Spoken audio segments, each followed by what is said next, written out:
اعوذ باللہ من الشیطان الرجیم بسم اللہ الرحمن الرحیم السلام علیکم ورحمۃ اللہ۔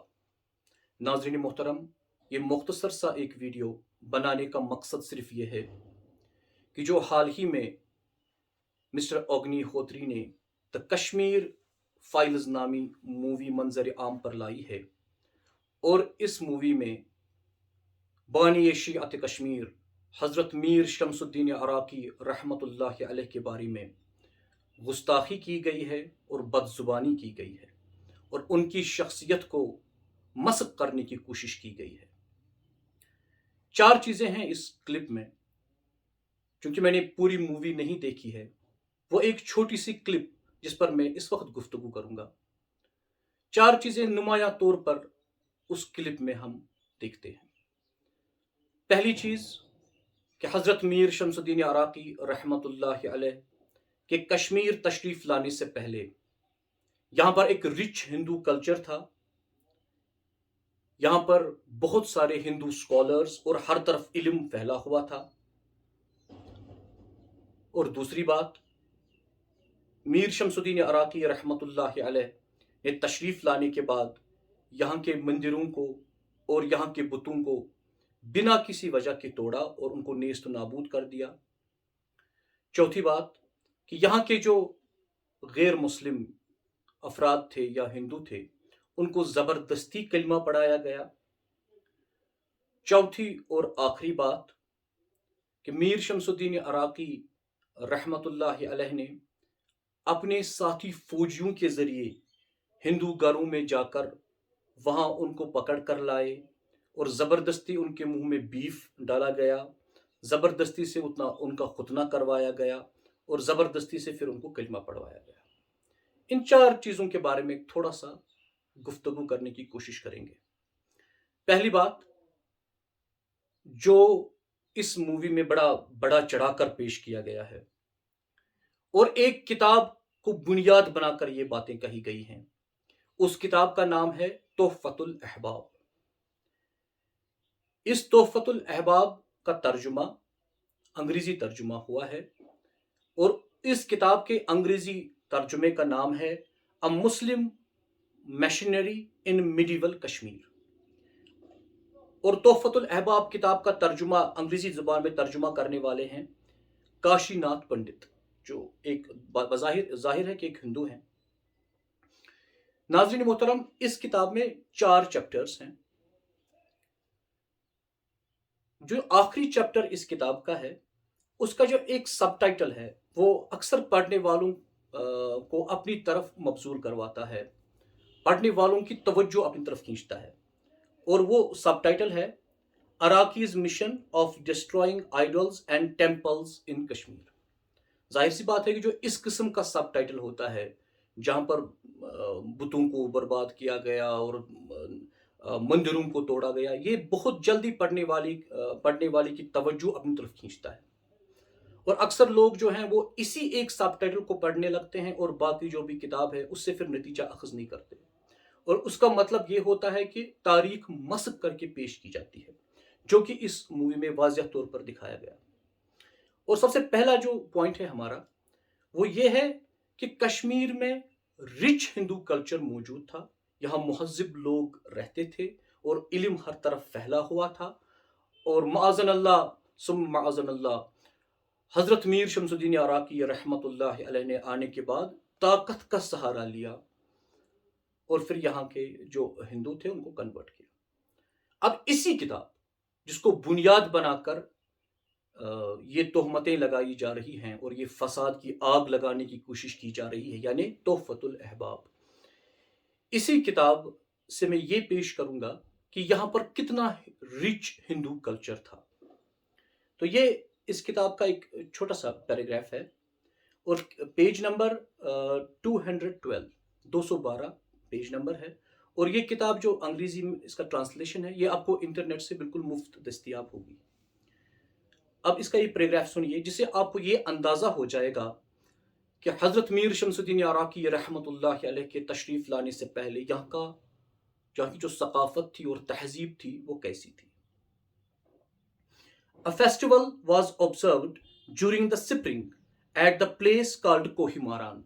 कोहिमारान यानी आज जिसे हम हारी पर्वत के नाम से जानते हैं।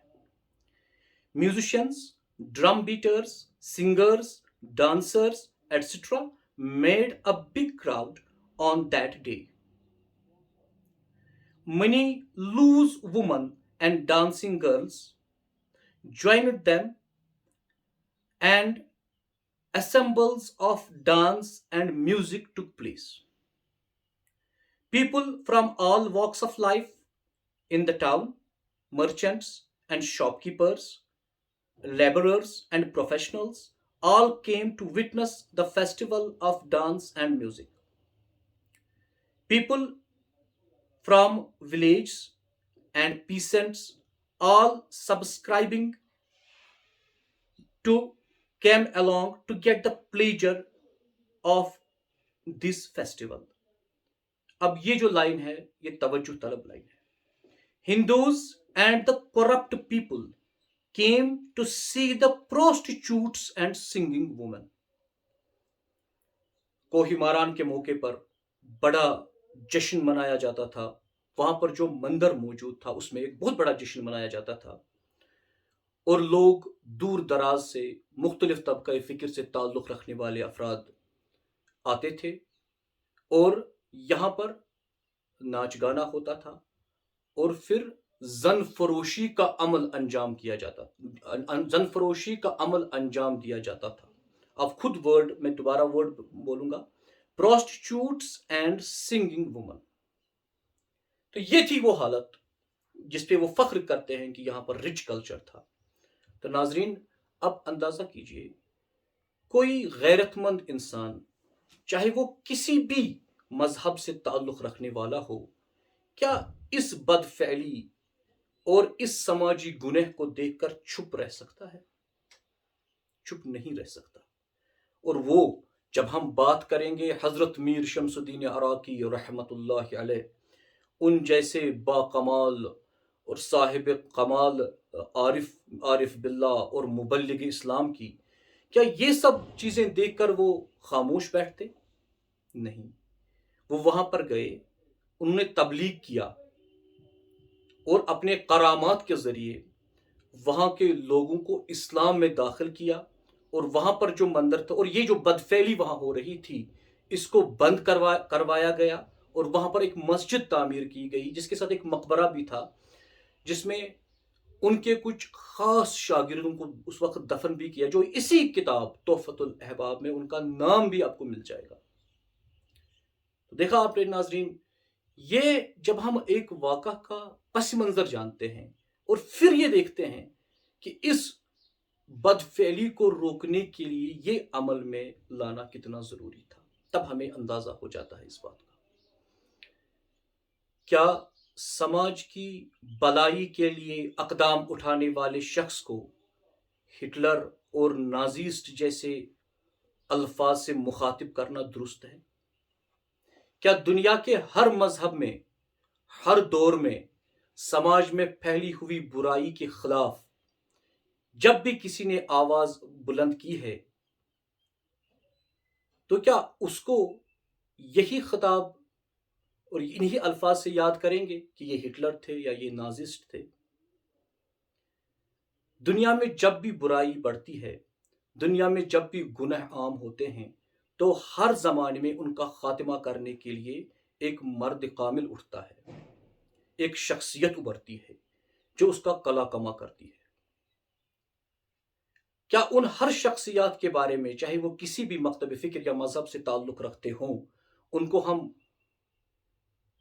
नाजिस्ट कह सकते हैं, हिटलर कह सकते हैं?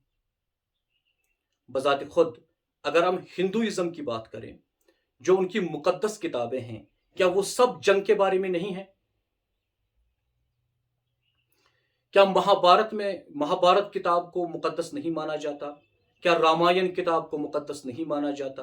क्या श्रीमद् भगवद गीता को मुक़द्दस नहीं माना जाता? क्या रामायण में श्री राम जो बज़ात खुद एक अवतार थे, श्री विष्णु भगवान के अवतार थे, उन्होंने रावण के जुल्म का खात्मा नहीं किया था? क्या उन्होंने रावण के खिलाफ जंग नहीं की थी? क्या उसमें लोग नहीं मरे, उसमें खून नहीं बहा?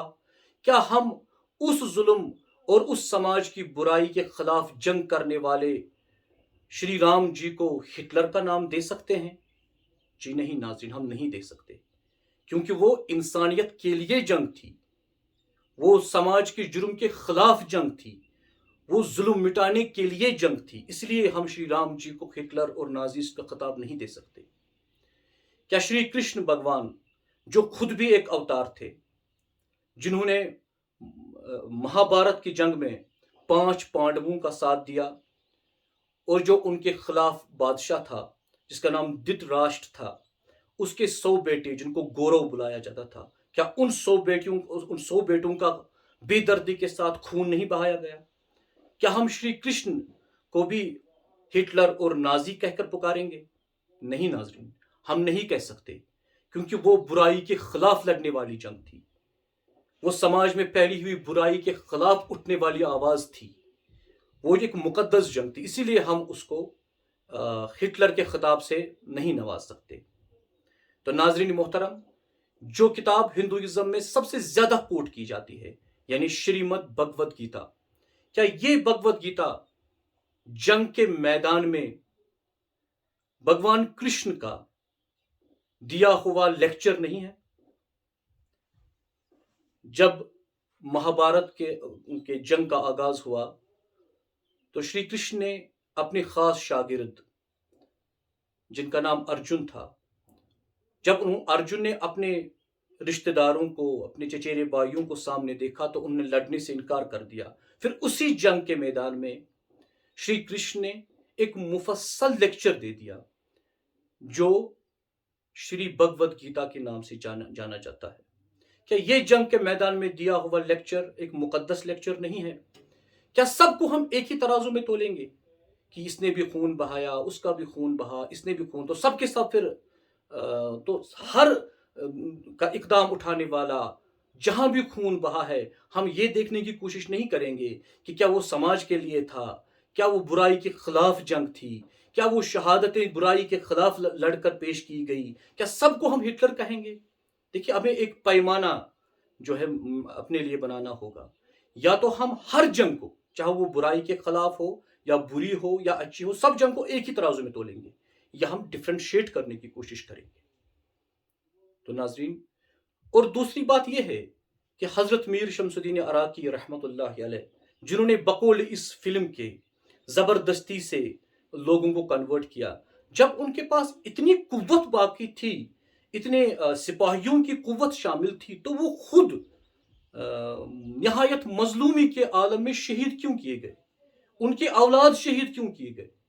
वो तो खुद शहादत, वो तो खुद मजलूम थे, और इस कदर मजलूम थे कि उस वक्त तारीख लिखने वाले शख्स ने अपना नाम भी नहीं लिखा, बहरिस्तान शाही, अपना नाम दर्ज नहीं किया। इस मजलूम हस्ती के लिए हिटलर का नाम देना ये कहाँ मुनासिब है? लिहाजा हम गवर्नमेंट ऑफ इंडिया से यही दरख्वास्त करते हैं कि इस फिल्म पे बैन लगा दी जाए, ताकि मजीद जो फसाद है वो बर्पा ना हो। वस्सलामु अलैकुम वरहमतुल्लाह।